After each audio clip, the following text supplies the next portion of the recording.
আমার বাবা ফোনটা তো ইউজ করে জানিস না।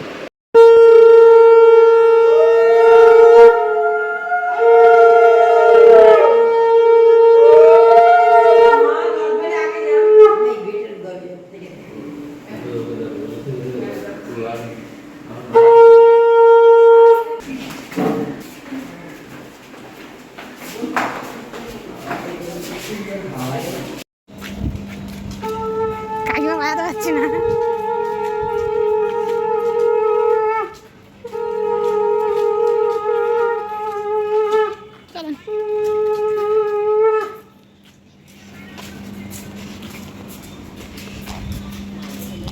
Hey guys, welcome back to my channel. আশা করি তোমরা সবাই খুব ভালো আছো, আর দেখেই বুঝতেই পারছো যে আমরা কিন্তু বেশ ভালোই আছি। আর তার সাথে একটা জিনিস দেখে বুঝতে পারছো, আমরা এখন যাচ্ছি জল সইতে। তো আমাদের এখানে একটা পুকুর আছে, বলে যে মানে এটা পূজা করা পুকুর আর কি। এখান থেকেই আর কি গিয়ে জল সইতে হয়। সবাই আশেপাশে যারা যারা বাড়িতে বিয়ে হয় বা অন্নপ্রাশন হয় এই পুকুরে যায়। আমি অনেকদিন আগে একবার এসেছিলাম, দেখেছিলাম। আসলে আমাদের মন্দিরে লক্ষ্মীকালী পূজা হয়, আর লক্ষ্মীকালী পূজার সময় অনেকেই জানো যে ঘরটাই পূজা হয় সারা বছর, আর পূজা মার একদিনই হয়। তো সেই ঘরটাকেই এই পুকুর থেকে পরিষ্কার করে নিয়ে আসা হয়, নতুন জলের ঘর নিয়ে আসা হয়। তো সেই জন্যই আর কি এসেছিলাম বিয়ের পরে পরে, আর তারপর এই এলাম। তো ছেলের অন্নপ্রাশনে আমি এসছি, আর আমাদের এখানে নিয়ম সবটা মাকেই করতে হয়। প্রথমে গায়ে হলুদ দেওয়া থেকে আরম্ভ করে জল সইতে যাওয়া সবটা মাকেই করতে হয়। তো আমি যেহেতু এটা জানি না, তাই ছোট ঠাকমা এসেছিলো। ইনি হচ্ছে আমার শ্বশুরের কাকিমা, তো আমাদের ছোট ঠাকমা। তো ঠাকমাই আর কি এখনও পর্যন্ত সব কিছু মেনটেন করে। ঠাকমা জানে যে কীভাবে কী করতে হয়, তো আমাকে সেটা শেখাচ্ছিল আর আমি সেগুলো শিখছিলাম। সত্যি বলতে জিনিসটা সুন্দর লাগছিল, খুব একটা আলাদা অনুভূতি হচ্ছিল।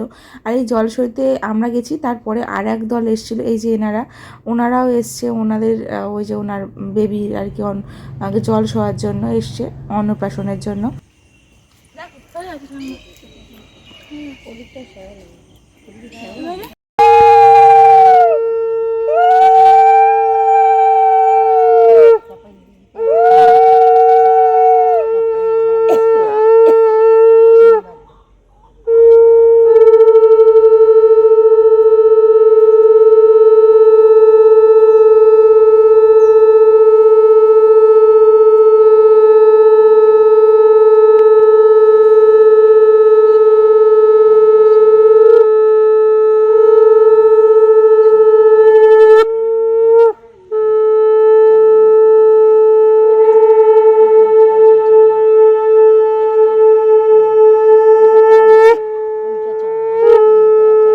আসলে সবার নিয়ম ভিন্ন ভিন্ন। ওদের আমাদের পরে ওরা করলো, ওদের এত নিয়ম নেই।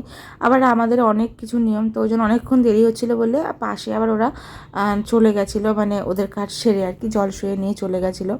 তো এদিকে আমাদের এখানে তো অনেক নিয়ম, সেই কাজগুলো আমাদের ঠাম্মা দেখিয়ে দিচ্ছিলো, আমি করছিলাম। আর সত্যি বলতে কী যে ভালো লাগছিলো, নিজের ছেলের অন্নপ্রাশনে নিজে গিয়ে সবটা করা একটা আলাদাই অনুভূতি হচ্ছিলো, আর নতুন নতুন জিনিস শিখতেও ভালো লাগছিলো। আর সেখানে আমাকেই বলছিল ওটা কি ছেলের মা। এই যে কথাগুলো শুনতে যে কি ভালো লাগছিল, সেটা যাদের হয় তারাই একমাত্র বুঝতে পারে ব্যাপারটা কতটা ভালো ফিল হয়, যে আমার ছেলের অন্নপ্রাশনের দিনে এত কিছু জাঁকজমক। আর জানোই তো অন্নপ্রাশনের আগে এই যে জল সওয়ার ব্যাপারটা কিন্তু ভোরবেলা করতে হয়, মানে সূর্য ওঠার আগে। তো আমাদের তাই 5টা বেজে গেছিলো বের হতে বেরোতে, আরও আগে আসতে হয়, মানে পুরোপুরি অন্ধকারে আসতে হয়। আর সূর্য ওঠার একদম আগে চলে যেতে হয় বাড়িতে জল নিয়ে। তো আমরা সূর্য ওঠার আগে চলে গেছিলাম ঠিকই, তবে 5টার সময় বেরিয়েছিলাম। আর এখন তো তাড়াতাড়ি সকাল হয়, ওই জন্য এতটা স্পষ্ট তোমরা বুঝতে পারছো।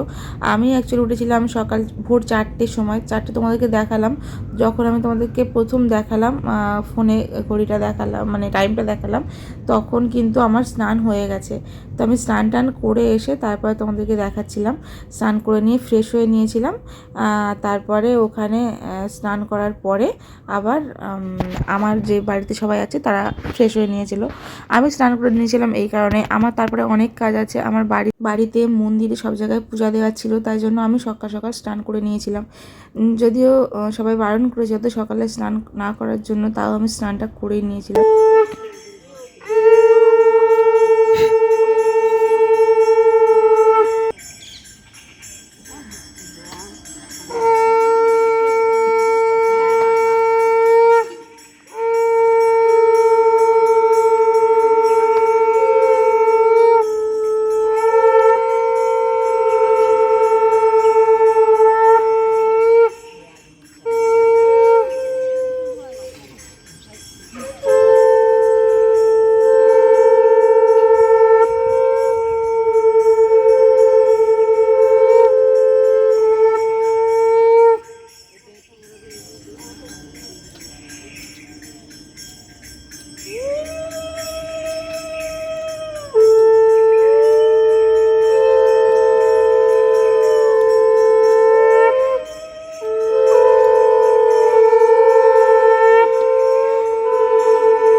যেহেতু বাবুর অন্নপ্রাশনের যে গায়ে হলুদ বা সমস্ত কিছু হবে কমপ্লেক্সে, তাই সোজা চলে গেছিলাম কমপ্লেক্সে জিনিসগুলো রাখতে। আমাদের কমপ্লেক্সে যেখানে ভাড়া হয়েছিল ওর এই একটা ব্যালকানি আছে, ব্যালকানি থেকে এই ভিউটা খুব সুন্দর, তো সেটাই তোমাদেরকে দেখালাম।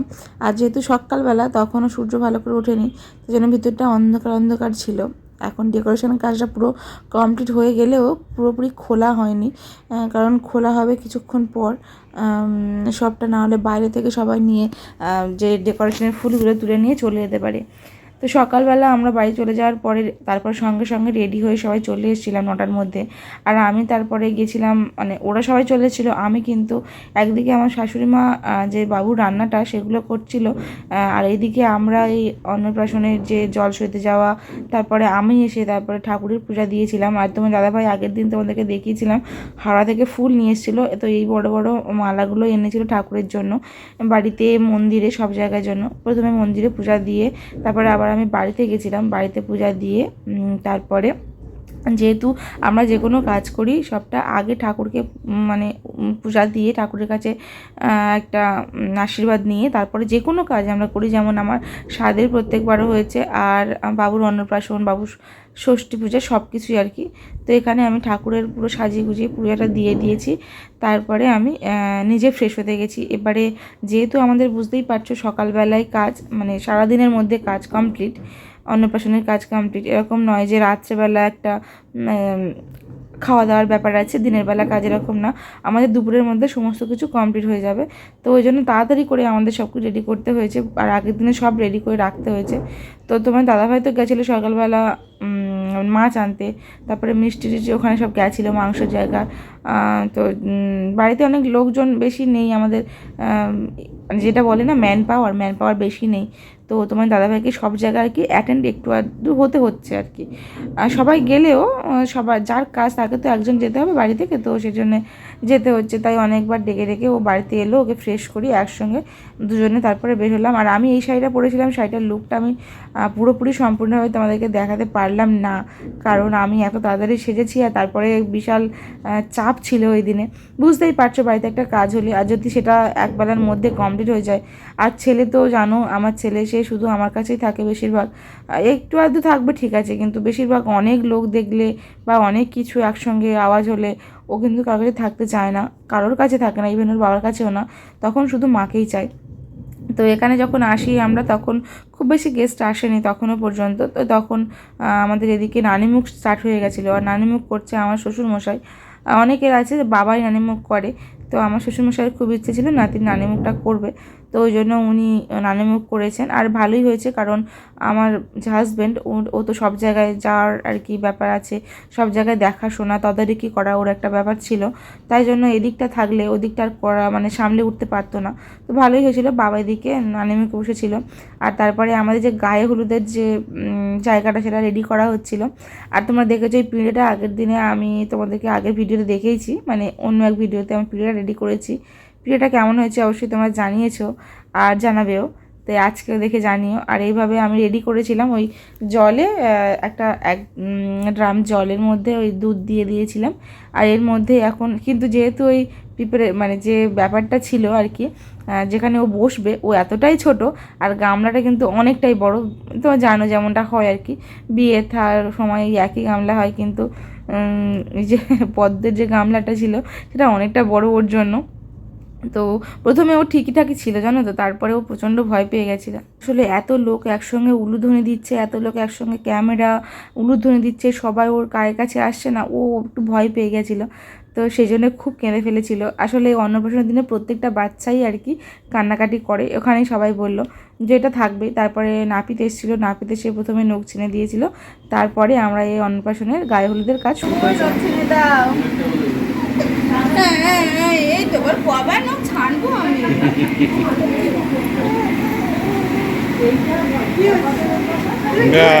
হয়ে গেছে,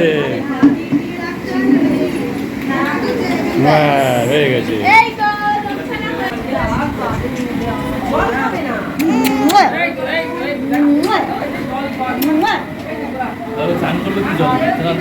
এই ও জল নিয়েছো মা, ও জলটা নিয়েছো, ঘটির জলটা।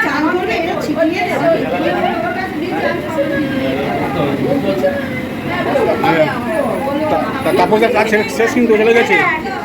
তাপসের ওর কাজ শেষ, ওর কাজ শেষ চলে গেছে, চলে গেছে। সাবান তেল দিতে হবে গায়ে।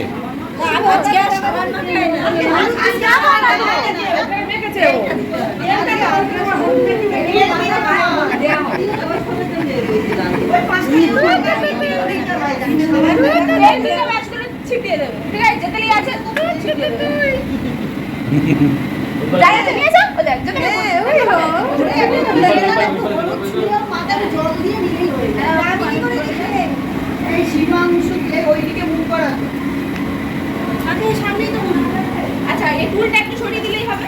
আমি ঘুরে দেবো। এই তো আমার সোনাই আমার বাবা, এই তো ওইটা পরে হলুদ আর তারপরে পড়বে কি? আবার দেবো না।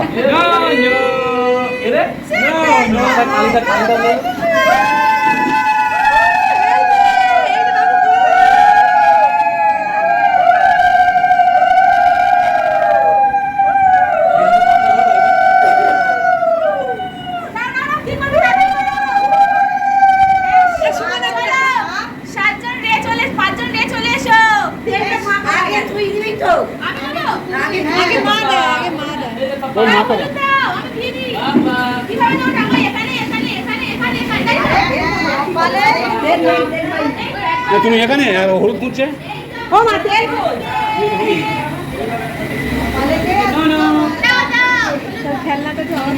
দিদি আমার দিকে একবার। এই তো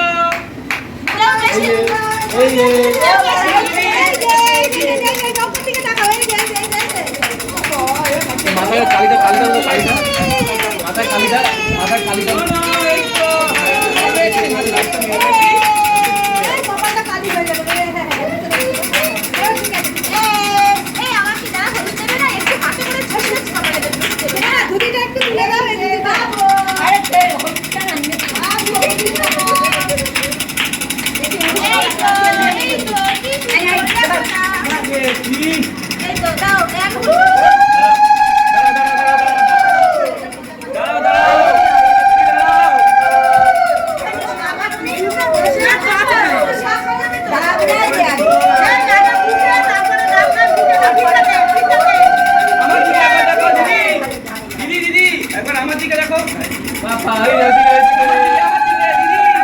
এদিকে দেখো, এদিকে তাকাও, এদিকে।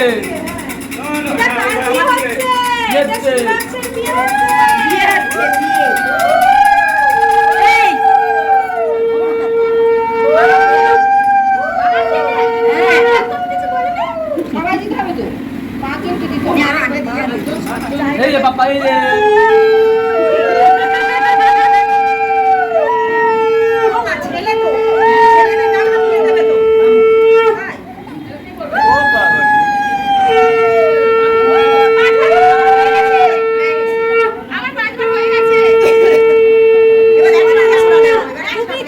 সবাইকে দিয়ে দিতে পারো, নালে ও থাকবে না। পাঁচজন দিয়ে দাও, চারজন দিয়ে দাও।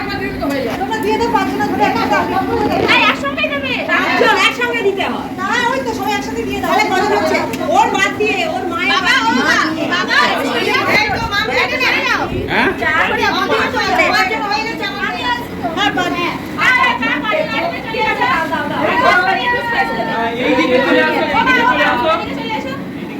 কেউ না থাকলে তো আমি আছি। হ্যাঁ, আর বাড়িতে আমি আছি। আর নিয়ে না, সাতজন হয়ে যায়। হ্যাঁ, আর এই মা কি আছে, মা কি আছে? এই তো নিয়ে সাতজন হয়ে যায়। এই দিকে আনো না, সাতজন হয়ে যায়। না হলুদ নাও, নাও হলুদ নাও। দাও দাও, আমি আগে একটা গ্রুপ ছবি তুলে নিই, তারপর হলুদ দিতে দিতে তুলে নিই। আগে একটা গ্রুপ নিয়ে নিই। সাতজন দিদি, দিদি, হ্যাঁ, সাতজন। আমার সবাই আমার দিকে। একটু সবাই ওদিকে তাকাও। ও মা। এই দে, এই দে, করবে না।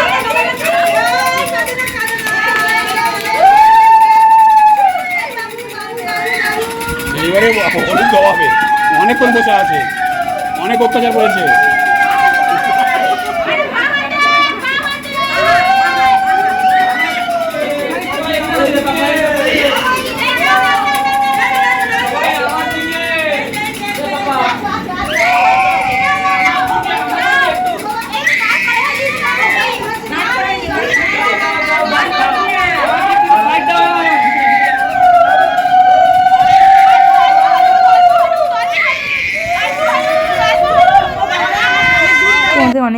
হতে পারে যে বাচ্চারা প্রচুর কাঁদছে, আমারও কিন্তু প্রচণ্ড খারাপ লাগছিলো, খুব কষ্ট লাগছিলো। কিন্তু বিশ্বাস করো এই সময়টা প্রত্যেকটা বাচ্চাই কাঁদে। মানে আমি যখন ওকে করাচ্ছিলাম তখন আমাদের ওখানে সবাই বলছিল যে কিচ্ছু হবে না, এই টাইমটা ওরা কাঁদে, ওরা ভয় পায়, কিচ্ছু হবে না। তো গায়ে হচ্ছে হলুদটা হয়ে যাক, কোলে করে নিলে ঠিক হয়ে যাবে। আর তোমাদেরকে তো বলেছি অনেক বাচ্চা আছে যারা বসতে পারে, মানে বসে বসে স্নান করলে অতটা অসুবিধা হয় না। আমার বাবু এখনও বসতে পারে না, যেহেতু 5.5 মাস, এখনও 6 মাসই কমপ্লিট হয়, 6 মাস কমপ্লিট হতে এখন অনেক দিন বাকি আছে। তো ওই জন্য না ও অতটা বসতেও পারে না, একদম ছোটো। যারা হচ্ছে 6 মাস কমপ্লিট হয়ে যায়, 7 মাস বা যাদের মেয়েদের 7 মাসে হয়, অনেক ছেলেদের 6 মাসে হলেও শেষের দিকে হয়, তো তখন বেশ চুপচাপই থাকে বাচ্চাগুলো, বসতে পারে। ও তো বসতে পারে না, ওকে জোর করে বসিয়ে রাখা, তারপরে আবার আমি 2 হাত ওকে ধরতে পারছি না, সব মিলিয়ে একটু ডিসব্যালেন্সও হচ্ছে, আর তার সাথে ওর একটু কষ্টই হচ্ছিল। যাই হোক ওই জন্য একটু কান্নাকাটি করছিল। তারপরে আমি এত কাঁদছিল, আমি নিজেই বললাম না না আমার ছেলের আর দরকার নেই, কোনো ফটো তুলতে হবে না, ওকে আগে পরিষ্কার করাই, ও আগে শান্ত হোক তারপর। তো ক্যামেরাম্যান বলছিল যে আরেকটু মানে দেখতে কয়েকটা ফটো তোলার জন্য। সত্যি বলতে এত কাঁদছিল, আমি অতটা চাপ দিইনি, ক্যামেরাটা পরে হবে, আগে বাচ্চাটা সেফটি প্রয়োজন। তো এই আর কি। আর এখানে দেখো ওর স্নান কমপ্লিট হয়ে গেছে। আর তারপরে আর তোমরা তো দেখেই বুঝতেই পারছো, আমি যখন যার কাছে পারছি আমার ফোনটা দিয়ে একটু ভিডিও করতে বলেছি। এখন যে ভিডিওটা করছিল সেটা আমার বাবাই করছিল। আর তারপরে আমার বাবাও টাইম পায়নি, কারণ আমার বাবা মানে আমার বাবুকে মুখে ভাত আমার বাবাই দিয়েছে, তোমাদেরকে একটা ভিডিও দেখাচ্ছি, আমার বাবুই ওর মুখে ভাত দিয়েছে। তো ওই জন্য আর তারপরে টাইম পাওয়া যায়নি মানে অন্য কাউকে দেওয়া। তো ওই জন্য আমি যতটা সম্ভব ভিডিও তোমাদের সঙ্গে শেয়ার করেছি, আর কয়েকটা মানে ছোটো ছোটো ক্লিপও তোমাদের সঙ্গে শেয়ার করব। আর যেগুলো আমি দেখাতে পারিনি সেগুলো আমি তোমাদেরকে শেষে এই ফটোগুলো পাঠিয়ে দেবো। আর আমি যে যখন এডিট করছি না, আমাদের উপরের ফ্ল্যাটে কাজ চলছে, যার জন্য সারা দিন প্রচণ্ড আওয়াজ হচ্ছে। আমি এডিটটা যে কমপ্লিট করছি যে কি কষ্ট কি বলবো। ফ্ল্যাটের না এই এক সমস্যা, মানে কারোর না কারোর কাজ চলতেই থাকবে, আর তারপরে সেই কাজগুলোর জন্য এখন কতদিন আওয়াজ। তো যাই হোক এদিকে দেখো ও খুব কাঁদছিল, কিন্তু কিছুতেই কারোর কাছে থামছি না। তো বাবাকে দিয়েছিলাম, ওর বাবাও ওকে নিয়ে থামাতে পারছিল না। আমি যেহেতু ওর মাথাটা দেখছিলাম, আর আমি ওখানে বলেইছিলাম যে কেউ জল দেবে না, একদম অল্প অল্প একদম জল দেওয়া হবে, আর সাথে অল্প গায়ে হলুদ দেওয়া হবে। তো একটু বেশি, আসলে বেশি বলতে সবাই অল্প অল্প নিয়েছে, ও তো খুব ছোট, তো ওই জন্য অনেকটা বেশি হয়ে গেছিলো ওর। তো ও খুব কাঁদছিল বলে আমি খানিকটা একটু রেগে গিয়েছিলাম, প্রচণ্ড কষ্ট হচ্ছিল, তো কিছু করার ছিল না। যাই হোক তারপরে অনেক কষ্টে ওকে শান্ত করিয়ে, আর এই যে ধুতিটা আমি ওকে পরিয়েছিলাম, এই ধুতিটা কীভাবে বানিয়েছিলাম তোমরা দেখেছিলে। তো ধুতিটা পরে কেমন লাগছে আমি তার ফটো একটা তোমাদেরকে দেখিয়ে দেবো। আর এখন কেমন লাগছে অবশ্যই জানিয়ে তো, মানে এই যে লাগছিলো এখন তো আপাতত এটা যে ধুতিটা সেটা খুলেই গেছে। আর তারপরে যে বরণটা সেটা মাকেই করতে হয়, ওই জন্য আমার বাবু বেশি কাঁদছিল। যে আমি যখন আমি বরণ করছিলাম, আমি যদি ধরতাম তাহলে কিন্তু অতটা কাঁদতো না। আমি যেহেতু বরণ করছিলাম আর ওর বাবা ধরেছিল, কিন্তু ও কারোর কাছে যাবে না, ও এখন মায়ের কাছে যাবে বলে এতটা কাঁদছিল। তো আমিও এত কাঁদছে যে আমি তোমাদেরকে অডিওটা দেখাতে পারছি না, তোমাদের নিজেদেরই খারাপ লাগবে যে বাচ্চাটা এত কাঁদছে, তারপরেও রিচুয়ালসগুলো করার কোনো মানে হয় না। অনেকের মনে হতেই পারে, কিন্তু বিশ্বাস করো এগুলো তো আমার ওপর ডিপেন্ড করে না, এগুলো তো বড়দের উপরও ডিপেন্ড করে, বড়রা যেটা বলবে সেটা হবে, তাই না? আর বাচ্চারা তো অনেক লোক দেখলে ভয় পাবেই, তা বলে কি সবসময় মানে ওই যে রিচুয়ালসগুলো সেগুলো বন্ধ যাবে বলো? তারপরে ওই জন্য আমি তোমাদেরকে আসলে নেগেটিভ কমেন্টস তো আসার কোনো শেষ নেই, তাই জন্যই একটু ভয়ই লাগে। তো যাই হোক অনেক কষ্টে ওকে একটু শান্ত তাড়াতাড়ি করে আমি বরণগুলো করে নিচ্ছিলাম।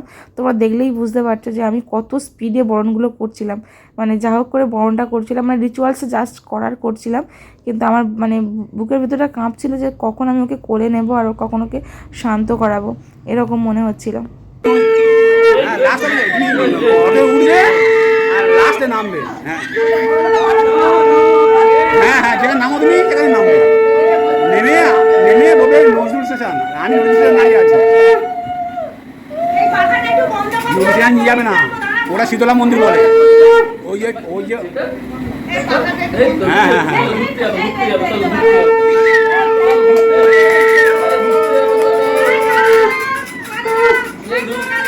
ঘুরতে যাবো, এই যে ফোন হ্যালো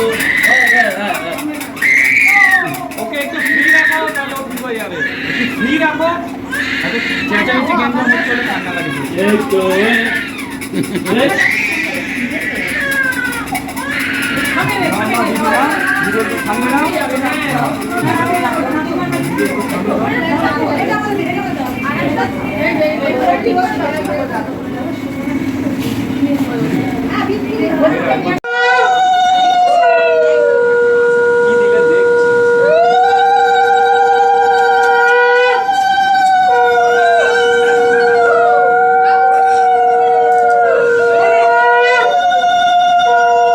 আর তোমাদেরকে বললাম যে আমার বাবাই মুখে ভাত দিয়েছিল, তো ওই জন্য আমার বাবা ওই সময় ফোনটা ধরতে পারেনি, আর যার জন্য বেশি ভ্লগ মানে ভিডিও হয়নি।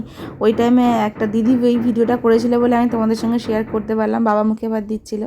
আর এই যে ওই ধুতিটা পরে এরকম সুন্দর লাগছিল। আর তারপরে মুখে ভাত দেওয়ার সময় কয়েকটা ফটো আমি তোমাদের সঙ্গে দেখাচ্ছি, দেখো কত সুন্দর ছিল। আর ওই টাইমটাও একদম কাঁদিনি, খুব ভালো ছিল।